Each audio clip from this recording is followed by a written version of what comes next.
Hello students.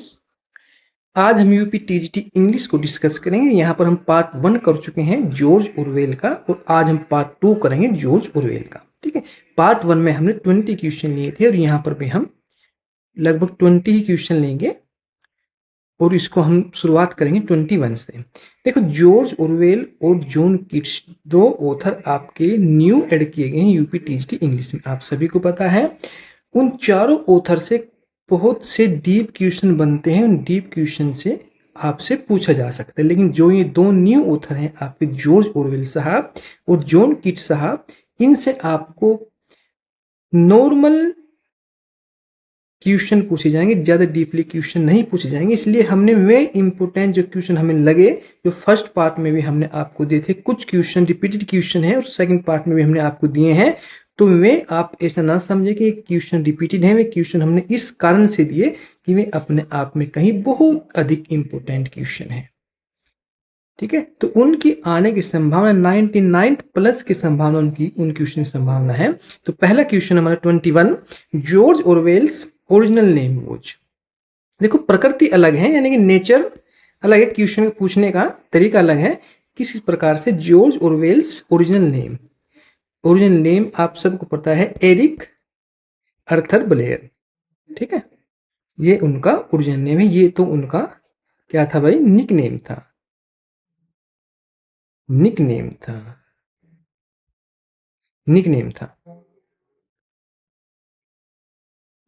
ये बात कहेगी भाई, तो इसलिए हम फिर भी थोड़ा जल्दी करेंगे ताकि आपका अधिक टाइम किल ना हो।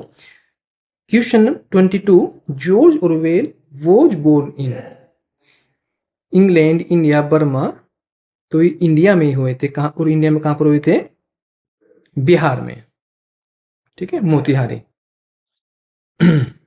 मोतिहारी इंडिया में इनका जन्म हुआ था। और जब जन्म हुआ था उस समय ब्रिटिश का यहाँ पर शासन था, रूल था। नेक्स्ट क्वेश्चन है आपका 23, George Orwell was born in which year? किस ईयर में इनका जन्म हुआ? ये हुआ भाई आपका 1903 में, 1903, 25 जून 1903 को। 24, जॉर्ज ऑरवेल डाइड इन 1950, 1950, 21 जनवरी 1950। 25, which of the following is George Orwell famous dystopian novel? कौन सा है भाई आपका? ये 1984, ये आपका राइट ऑप्शन होगा बी, 1984।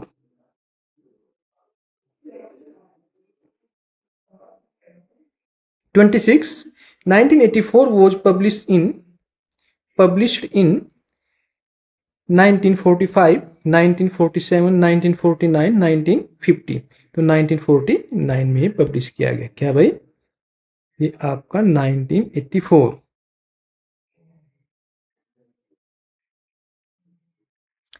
द प्रोटोगोनिस्ट अर्थात नायक, हीरो ऑफ 1984 इज, इसका नाम क्या है भाई? Winston Smith. इनका नाम है क्या? विस्टन या विस्टोन स्मिथ। आप विस्टोन स्मिथ भी इसको बोल सकते हैं। देखो, ये आपका न्यू क्वेश्चन है, बहुत इंपॉर्टेंट क्वेश्चन है। 1984 का मुख्य पात्र विस्टोन स्मिथ है। वह पार्टी के ऑपरेसिव सिस्टम के विरुद्ध मन ही मन विरोध करता है। Next 28, Winston Smith work at, ये वर्क कहां पर करते हैं? तो मिनिस्ट्री ऑफ ट्रूथ में ये कार्य करते हैं। मिनिस्ट्री ऑफ ट्रूथ, ध्यान रखें। देखो, मिनिस्ट्री के साथ जुड़े हैं सब, Ministry of Love, Ministry of Peace, Ministry of Plenty नहीं, मिनिस्ट्री ऑफ ट्रूथ आपका राइट ऑप्शन होगा भाई। Okay,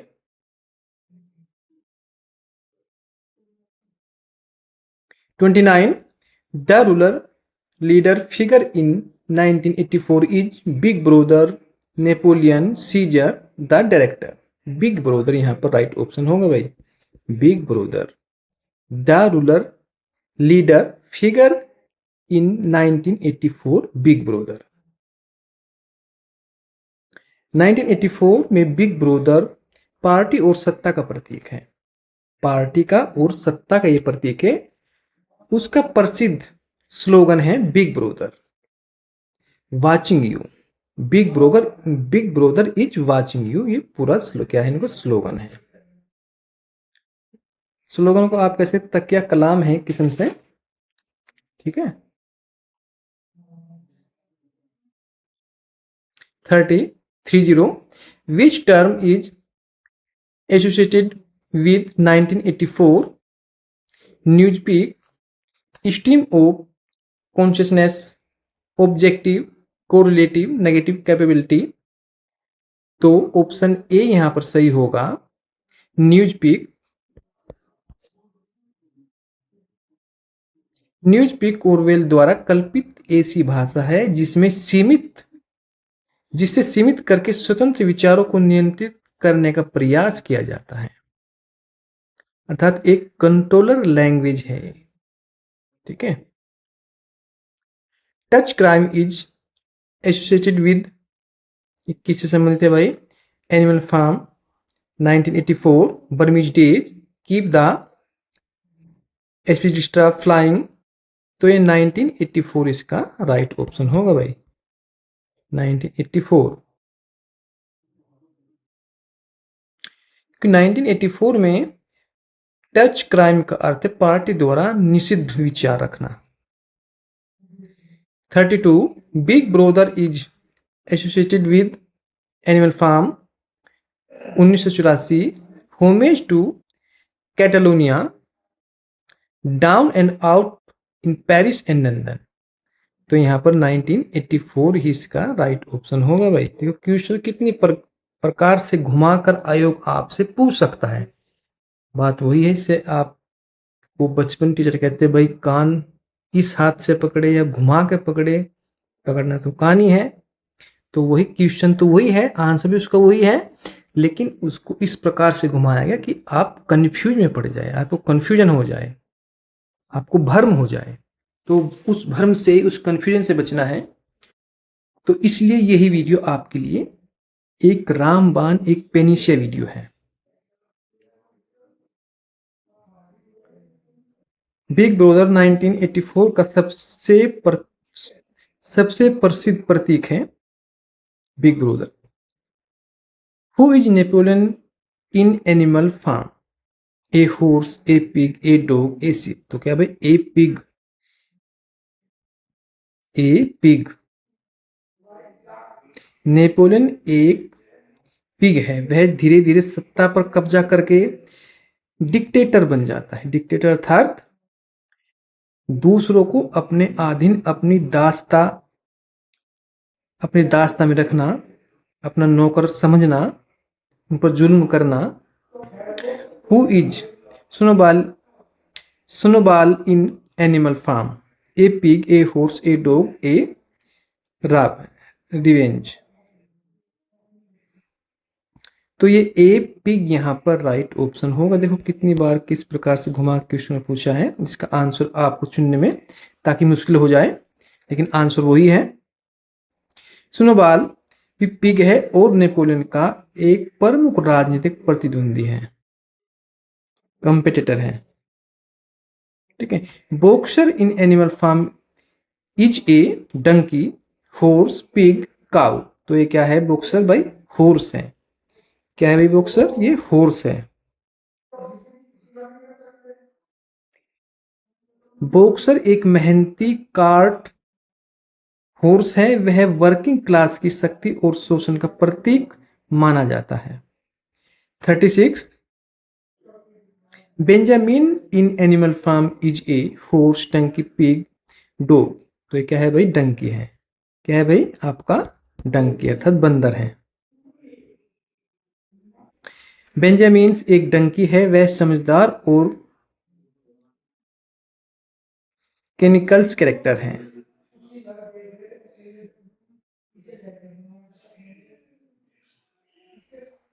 animal Farm is primarily an allegory of France Revolution Russian revolutions and सेटमिज, इंडस्ट्रियल रिवॉल्यूशन, अमेरिकन रिवॉल्यूशन, ये क्या है आपका Russian revolution. ठीक है भाई, रशियन रिवॉल्यूशन ये आपका बी, हाँ ये आपका बी ही ऑप्शन राइट होगा यहाँ पर, ये वाला, कि रशियन भी आ गया इसमें। ठीक है, एनिमल फार्म में एनिमल्स के माध्यम से रशियन रेवोल्यूशन और इसके बाद सेटलिस्ट डिक्टेटरशिप्स की आलोचना की गई है। 38 Napoleon in Animal Farm is generally associated with Lenin, Stalin, Trotsky Marx. तो ये सेटिलीन यहां पर राइट ऑप्शन होगा भाई, बी। नेपोलियन को सामान्यतः जोसेफ स्टेलिन्स का एलिग्रिकल रिप्रेजेंटेटिव माना जाता है।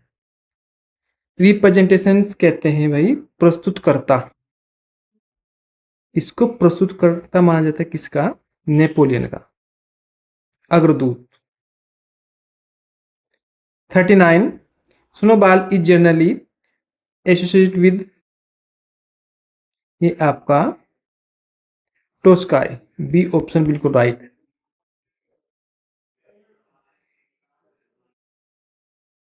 40 Old Major in Animal Farm represents mainly, ये Marx and Lenin, Stalin, Hitler. तो ये मार्क्स एंड लीन ही इसका पहला ही राइट ऑप्शन होगा भाई। ओके, ओल्ड मेजर को सामान्यतः कार्ल मार्क्स और वेल्डमिर लीन्स के विचारों के मिश्रित प्रतीक के रूप में देखा जाता है। इसके बाद 41 what is the original title of Animal Farm, Animal Revolution, Animal farm a Pheri Story, the Animal Revolution from Farm revolution.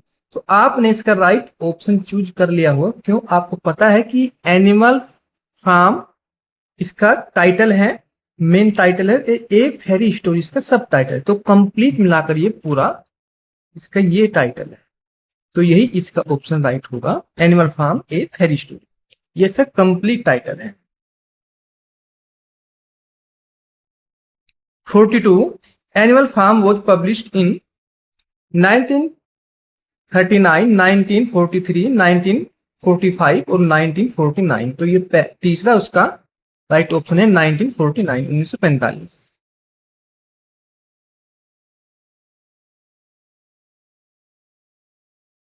Animal farm 1945 में प्रकाशित हुई, तो बहुत अच्छी पॉलिटिकल एलिग्री है। 43 which animal represents the working class in Animal Farm, Boxer, Napoleon, Snowball, Moses. तो उसका Boxer right option होगा। वर्किंग क्लास यानी कि कार्य करने की जो क्षमता है, जो पावर है, जो ऊर्जा है, उसको कौन प्रेजेंट करता है, ये आपका बॉक्सर प्रेजेंट करता है। और आप कमेंट में बताएंगे बॉक्सर कौन सा एनिमल था। बॉक्सर मेहनत कश वर्क का प्रतीक है, उसका विश्वास हार्ड वर्क और ओबिडेंस में है। Moses in Animals Farm is raven, horse, pig, dog. तो यहाँ रावेन इसका राइट ऑप्शन होगा, पहला ही।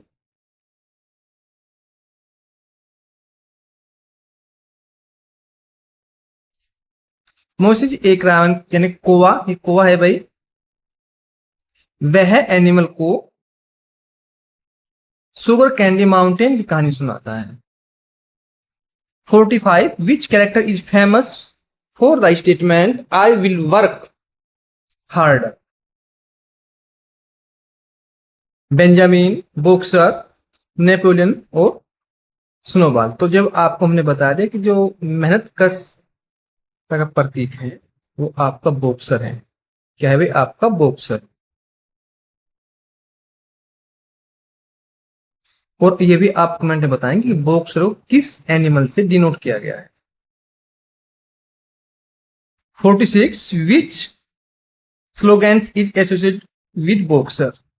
यहाँ पर ये आ गया भाई, all animals are equal, I will work hard, long live Napoleon, Big Brother is watching. तो आई विल वर्क हार्ड, यही इस चीज को प्रदर्शित करता है। कौन? आपका बॉक्सर।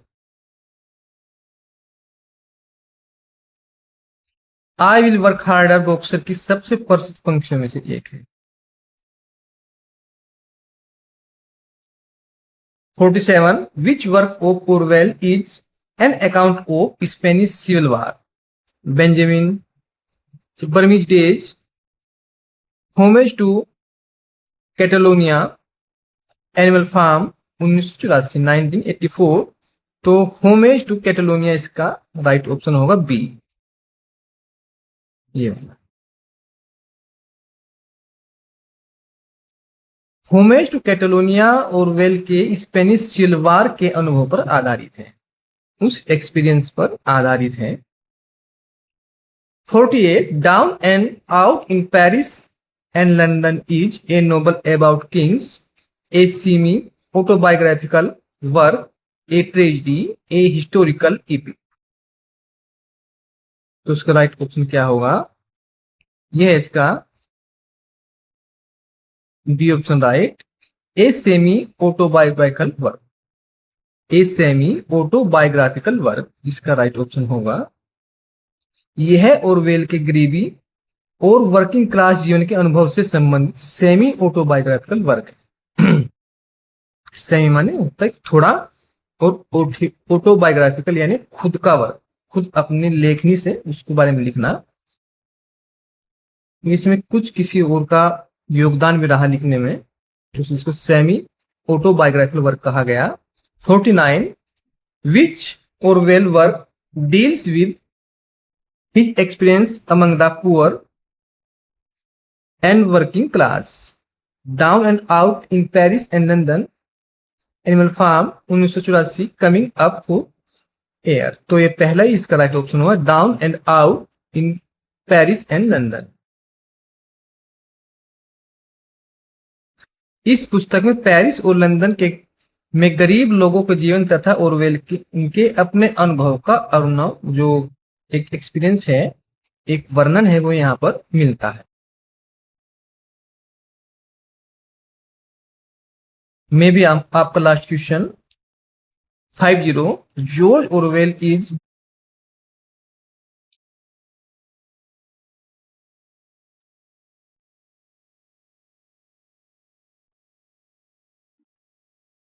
नेक्स्ट क्वेश्चन है हमारा 50 George Oravel is particularly famous for his criticism of.